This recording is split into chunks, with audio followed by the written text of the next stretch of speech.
সরকার এবং বাঞ্জিশ্বর সহ পুঠিয়া উপজেলার সকল দোকান কর্মচারী ভাইদের প্রতি আমি আহ্বান জানাবো, আপনারা যারা এখনো নির্ধারিত জি ফর্মে স্বাক্ষর করেননি, আপনারা ই ফর্ম পূরণ করে অতি সত্বর আমাদের সদস্য হবে।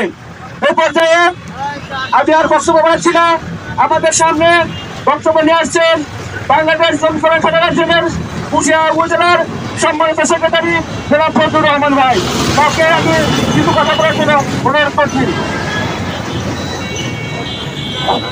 আমাদের মহান মহিলা দিবসে, আন্তর্জাতিক শ্রমিক দিবসে এই সমাবেশে আছেন এই বাংলাদেশ শ্রমিক কল্যাণ ফেডারেশনের রাজশাহী জেলার নেতৃবৃন্দ এবং পুঠিয়া জেলার সভাপতি সহ সংশ্লিষ্ট শ্রমিক ভাইরা, সকলের উপর সালাম। আসসালামু আলাইকুম রহমতুল্লাহ।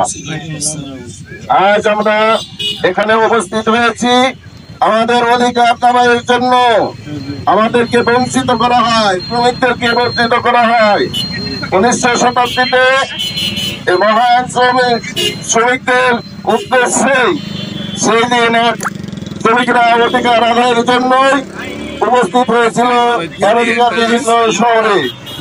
সবচেয়ে 1886 সালে যখন তাদেরকে বঞ্চিত করা হয়, শিল্প বিপ্লবের মাধ্যমে দেশ উন্নতির দিকে যাচ্ছিল, তখন তাদেরকে তাদের মজুরি ঠিক মতো দেওয়া হতো না, তাই তারা ঐক্যবদ্ধ হতে বাধ্য হয়েছিল।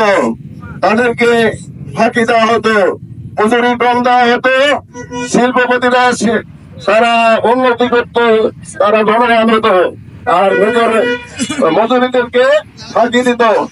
সেই লক্ষ্যে তারা ঐক্যবদ্ধ হয়েছিল। আমেরিকার শিকাগো শহরে এবার মার্কেটে উপস্থিত হয়ে তাদের দাবি আদায়ের জন্য তারা হরতাল পালন করার জন্য একত্রিত হয়েছিল। কিন্তু তাদের দাবি ন্যায্য দাবি ছিল, আর তারা পুলিশ বাহিনীকে লেলিয়ে দিয়ে তাদের উপর আক্রমণ করে